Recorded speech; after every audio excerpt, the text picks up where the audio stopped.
Hello বন্ধুরা, তো তোমরা সবাই কেমন আছো? আশা করি সবাই ভালো আছো।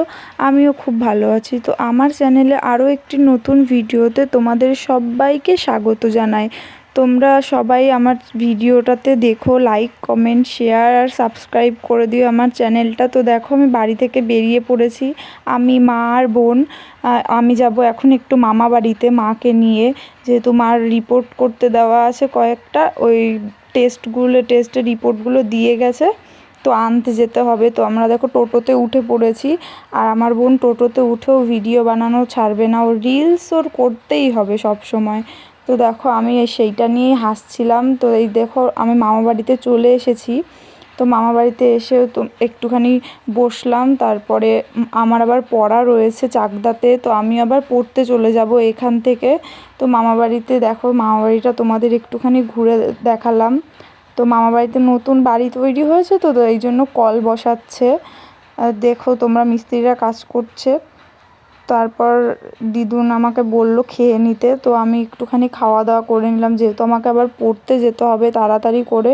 তো তাড়াতাড়ি করে আমি খেয়ে দিয়ে বেরিয়ে চলে আসলাম, এসে স্টেশনে চলে আসলাম। তারপর ট্রেন ঢুকে গেল। তো দেখো আমার বান্ধবীও চলে এসছে। তারপর আমি ওই ট্রেনে উঠে ওর সাথে যাচ্ছিলাম পড়তে। তো দেখতে দেখতে চাকদা স্টেশনও চলে আসলো। তো আমরা এবার নামার পালা, আমরা এখানে পড়তে যাব।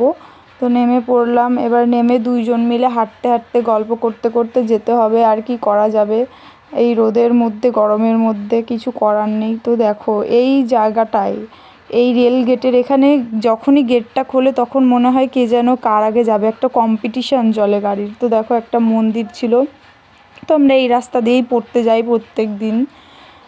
তো তারপর আমরা হাঁটা শুরু করি আবার, যেহেতু স্টেশন থেকে 5-6 মিনিট লাগে আমাদের পড়ার ব্যাচে যেতে। তো দেখো এখানে একটা পুতুলের দোকান পড়ে গেছিলো, তাই আমি প্রত্যেক দিন এই পুতুলের দোকানটাই দেখি, কারণ আমার পুতুল ভীষণ ভালো লাগে, ভীষণ। আমার বাড়িতেও প্রচুর পুতুল রয়েছে, আমার প্রচণ্ড ভালো লাগে। আর দেখো রাস্তায় যেতে যেতে এতগুলো বিরিয়ানির দোকান পড়ে, আমি আর আমার বান্ধবী তো প্রত্যেক দিন হাসাহাসি করি যে ডেলি তো আর বিরিয়ানি খাওয়া সম্ভব না, তাই বাধ্য হয়ে চলেই আসতে হয়। আর রাস্তার লোকজনকে দেখে গসিপ করা, এটা তো আমাদের কোনো দিনই বন্ধ হবে না। কে কীভাবে যাচ্ছে, কে কেমন করে হাঁটছে, কাকে কেমন লাগছে, এই গসিপ তো আমাদের করতেই হবে। তো এই গরমের মধ্যে এই ফাজলামো মারতে মারতে পড়ার ব্যাচের ওখানে চলে যাই। তো আমার বান্ধবী এদিকে বলছিল আমাকে দেখা, আমাকেই দেখা, আমাকে রুগী রুগী লাগছে, আমাকেই বারে বারে দেখা, এই বলে হাসাহাসি করছিল। তো দেখো এইখানে একটা ছেলে আর মেয়ে কথা বলছিল, তো আমার একটু শয়তানি বুদ্ধি জাগলো, তাই যেই ক্যামেরাটা অন করলাম সেই ওরা উঠে হাঁটা দিল। আর কি বলা যাবে। আর এই জায়গাটায় এত নোংরা, এত নোংরা, মানে কি বলবো তার থেকে। তারপরে দেখো এর সামনে চলে এসেছি পড়ার ব্যাচের এখানে, গুরুকুল।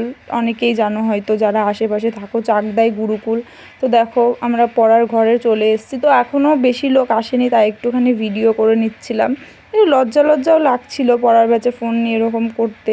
তো এখনও অল্প কয়েকজন এসেছে, এখনও বেশি কেউ আসেনি। তো পড়ার ফাঁকে ফাঁকে একটুখানি লাড্ডু খেয়ে নিচ্ছিলাম চুরি করে। তো তোমরা দেখো এই ফাজলামোগুলোই আমরা করি। তারপর পড়ার ব্যাচ থেকে বেরিয়ে স্টেশনে চলে এসেছি। অনেক খাটনি হয়ে গেছে গাইজ, অনেক খাটনি হয়ে গেছে আমার আর আমার বান্ধবীর, ঘেমে নিয়ে একাকার একটুখানি পড়তে গিয়ে। তারপর দেখো ওই ট্রেনে উঠে পড়েছি। তো আমরা ট্রেনে উঠে একটু কিছু খেয়ে নিচ্ছিলাম। তো আমার মা আর বোনও ছিল আমাদের সাথে। তো তারপর আমরা বাড়ি চলে এসেছিলাম। দেখো নেমে পড়েছি। তোমাদের ভিডিওটা ভালো লাগলে অবশ্যই লাইক কমেন্ট শেয়ার করে দিও, সাবস্ক্রাইব করে দিও।